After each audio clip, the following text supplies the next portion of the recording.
for the Steven Universe panel. All right, well, let's introduce our guests. We have Jennifer Paz, who voices Lapis Lazuli. There she is.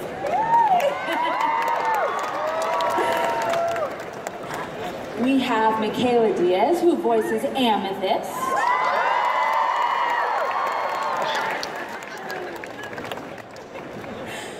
We have Shelby Rivera, who voices Paradox.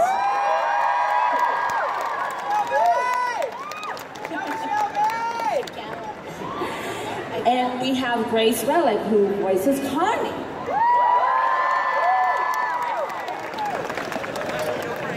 So thank you so much, guys, for coming up on this stage and talking to all of us fans. Of course, I am a huge fan. Thank you.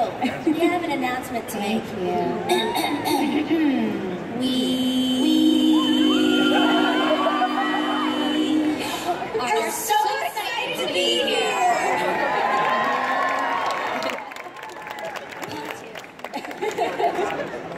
So I think Steven Universe is so popular because it is so relatable to not just the younger demographic, but the demographic like myself. So why don't you all tell us why you think that Steven Universe is popular and the kind of themes and perhaps life lessons that not just the younger demographic, but the older demographic gets from watching the series? I think it's so popular because, for one, it's just a very positive show. Yes, it started off like being appealing to children, but as the series has developed, as you all know, it has, the range of fans has, like, I meet people who are like in their 40s and 50s who are like, point to me. oh my God.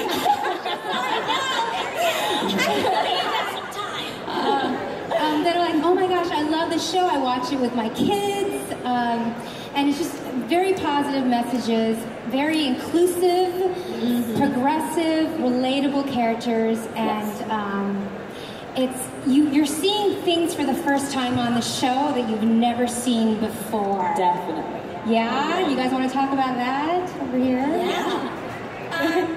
For me personally, I know that, you know, even though we're watching a bunch of beings from the alien race interact with each other, for me, I find in that I can relate as a person of color.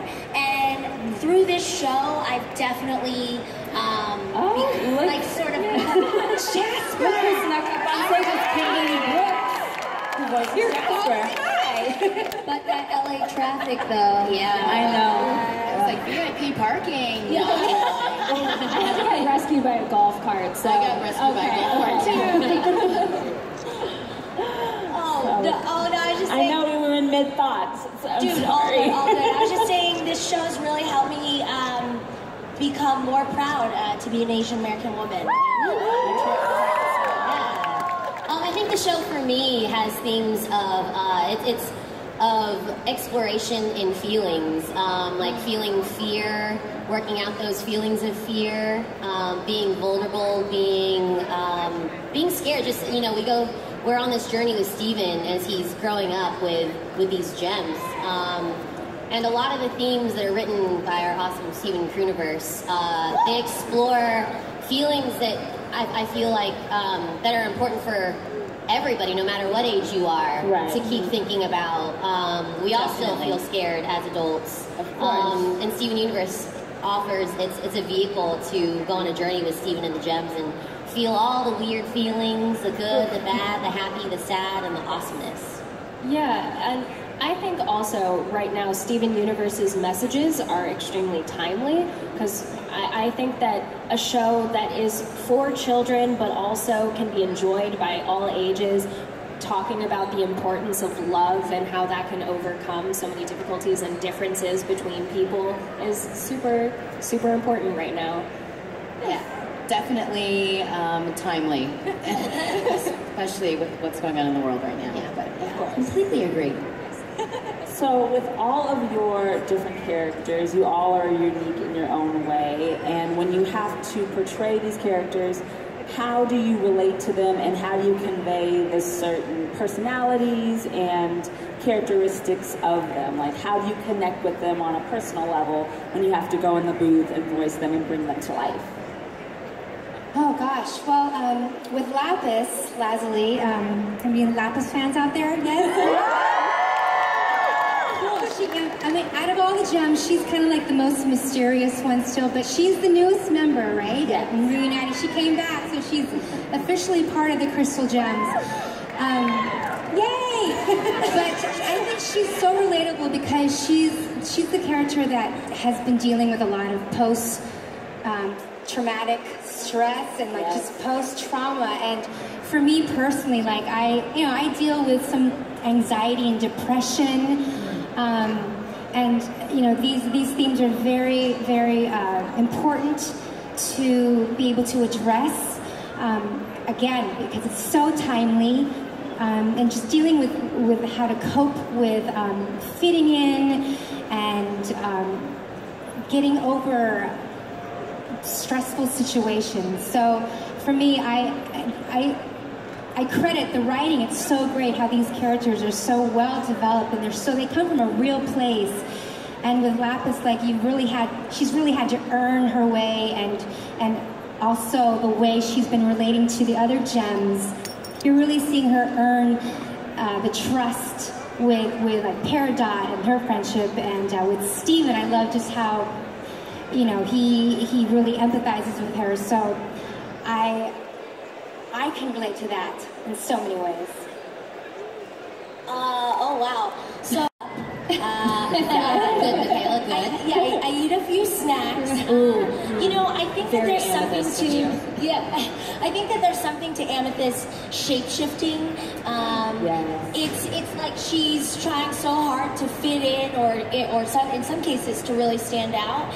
And sort of the journey that I've gone along with Amethyst is, coming into your own, having a little more confidence, and I guess that's how our lives parallel each other. Definitely you and Amethyst are like, how does it end and how does it begin? I feel like your personality and talking to you embody Amethyst so much. Should I shape-shift into a cat now? Or a chicken right now. I think for Peridot, she's basically my spirit animal. I'm very different than Peridot in real life. I really admire Peridot and the fact that she doesn't have a filter. Shelby in real life has somewhat of a filter, or I try to at least. But I really admire the way Peridot really feels. She feels like 175%. And whatever she's feeling, and though she doesn't understand it, she really, really feels it. So to get into character, I just kind of open up my third eye, because I gotta just let her go. And it's nice. I can get my anger out through Peridot, but she's still so sweet. So you don't call people clods in real life? I do in my head all the time, but not. I only allow Peridot in her voice to say that. Or that's her special That's word. fair. Or like only when they're named Claudia. Claudia. For me, Connie really reminds me in a lot of ways of my younger self, like when I was Connie, the character's age. And I really relate to her journey as a character, kind of going from being this bookwormish type, being like a little bit of a loner, but like, and then growing into like more bravery and all this charisma, and learning how to share all that she has with the world in a, like, just growing up and learning how to have a strong sense of inner value and growing as a person in a strong way. As someone who's known you since you were 14, I was just gonna say, like, we've seen it happen. it's really cool. Both you and Zach, like we've seen grow up on this show. Growth on screen and off Yes, it's amazing. You're a woman. We're all grown up now. Yeah. Just turned 21. Yeah. Happy belated birthday. Been working on the show since I was like 15, Yeah. and Zach was 14, and so it's really funny, like going into the records, like, and I mean, before we started going to conventions with each other, like, just seeing Zach, like, maybe, like, once every couple of, like, weeks or months, and just seeing, like puberty happen, like, in little spurts. It's funny. It's cool. Well, I'm nothing like Jasper. I try not to be anyway, so it's like real acting. I don't call people puny little runs. Well, sometimes. To me, on the face. Yeah, because sometimes Michaela, but other than that. So yeah, I'm waiting for Rebecca to call me back so Jasper can have some sort of redemption. In my opinion. But it's so much fun. I love working on the show so much. It's just like, I don't know, the fandom is incredible. Yes. The love for the show, the representation, everything. It's just an amazing show to be a part of, and I wish we get to work with you guys more. We need to bring Jasper back. Yes. All a little bit talked about show. Is there a particular that sticks out to you that represents your growth? Or do you have a favorite particular? In case she cut out, she said, I know. Sorry about the mic. If there's a particular episode that we really identified with. And stands out, right? Yes. And that shows growth? Is that what you said? Yeah. So you're...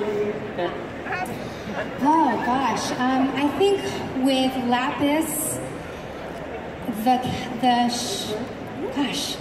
maybe Barnmates was a good one with seeing. That was the one where we kind of reconciled, right? Like you started making meat more. You gave me your gift. No, was that when you gave me that gift? So you gave me the gift, and I was like, I don't want your garbage. Yeah, that's right. Yeah, I'm loving their relationship in that barn, and just like my meat more. Yes, can you not remember my meat more? That's right.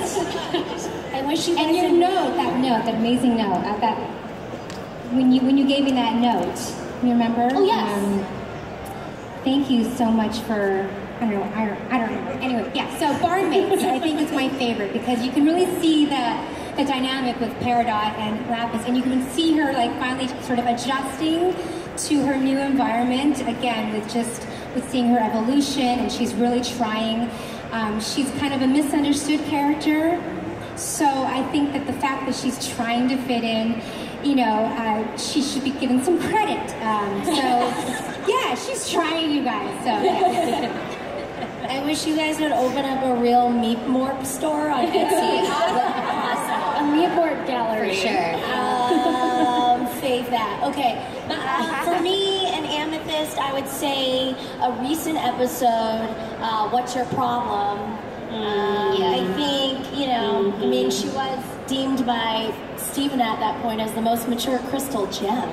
Yes. That seemed like a very difficult episode for Amethyst to get her feelings out. Totally, to be able to communicate them and also to have enough, awareness to want Steven to express his own feelings, and to try to help guide him through that. So, yeah. My favorite episode was Back to the Kindergarten. Thank you. Yeah, I mean, well, you're so good in that as well. Like, when Peridot's super depressed, and I think we've all been there in the bathtub, and Amethyst tries to, and Steven help me out, and I ask, like, can I bring my music? And you're like, no, and we go back to the kindergarten. I can really relate to that because I think we've all had moments where we are really, really excited. Like when you do that whole change of thought where, you might be sad about or like really disappointed. Then you're like, you know what? Let me give it one more chance. So Peridot gave it one more chance after, trying to grow sunflowers in the kindergarten. And then she goes back the next day and they're all dead. And she just throws the biggest fit ever because she's so disappointed. But with the help of friends saying, we can do this, let's do it again. And she has this moment of realization. She's like, yeah, it did work, it's okay. And that moment when they're on the train and she's like, thanks guys. And she says it in like a really genuine way. That was something that I've been through in my life. Being frustrated and sad and then being happy and then back to frustrated again. life is like peaks and valleys, everyone. It's not just an easy roller coaster, all right? And that episode made me cry. I was like, that was really special to me. Maybe it's not about the output. Maybe the flowers grew within. That's right. That was so beautiful, Michaela. Okay, so like 3 or 4 episodes flashed into my head when you first asked this question, but I think I'm going to decide on talking about mindful education because Here Comes a Thought is like one of my favorite songs on the show, and also like it's going back to like timely messages in the show, like talking about like how you can center yourself when you're feeling anxious and all of these like chaotic thoughts are swirling in your head.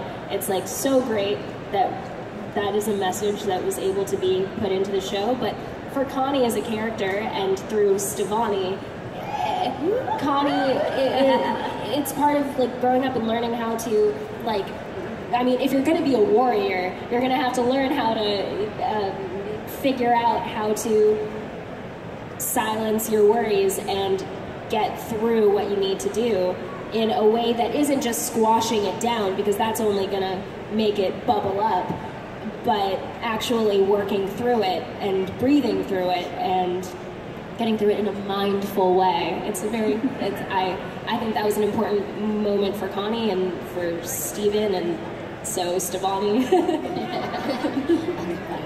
Well, like I said, I think Jasper's best episode is yet to come. Right? Redemption episode. Redemption episode. Yes. With the song. Redemption. With a rap song, I think, is what you want, right? You want a rap song. Yeah, rap song, maybe. I don't know, maybe like a country song. I don't know. I'm all for any help. Jasper Ryder. But I think that it's really, like I said, it's great to play Jasper, and I think she's very misunderstood. Does anyone else feel that way? That there's somebody else, right? I don't know. That was a pretty toxic fusion. Wait a minute. She has just kidding. Yeah, like I said, I think her best episode's yet to come. I don't know if you'll be able to tell us anything, but it was announced that there will be a Steven Universe movie coming out on Untitled Chapter. Is there anything that you can tell us, that any themes, anything? I know it's probably under wraps, can't divulge nothing. That is a great question. Keep watching. It's awesome. It's a movie. It's a movie. There's a music. Perfect. Yes. There's singing. There is music. There's conflict. Can confirm. A character named Steven Universe, first name Steven, last name Universe. Yes. Yes. There are gems in it. There's gems. Yeah. There is also humans. Yes. There might be a redemption arc, maybe. I don't know. I think those I are all wouldn't know true. anything about I that. agree. Well, I think to round out this panel, since we have to end pretty soon, can you guys quickly give us your favorite song? Because music is so important within this series. So do you have a favorite song? I mean, Stronger Than You. Yeah, that's my favorite. And Mindful, or Here Comes a Thought too. That's fun. Yeah. Mr. Greg. I like Peace and Love. I mean, It's Over, Isn't It? Is like just my heart. That's my answer. I'm going to say Stronger Than You because Jasper would obviously sing that Stronger Than You. There's no other choice. Oh, and Distant Shore. Hello, a shout out to that. Yay. So much for both the younger and the older demographic, and it is timely, and it hits on issues that maybe some shows are afraid to discuss or feel that, oh, it's too taboo, but I love the fact that Steven Universe can appeal to a wide audience, and hopefully a lot of lessons are learned. And however long Steven Universe continues, I would have it go on for seasons and seasons forever. And I know that's not realistic, but you all bring so much to your characters, and I think we all thank you so much for making Steven Thank you Universe guys. such an amazing Thank you all for coming show. out.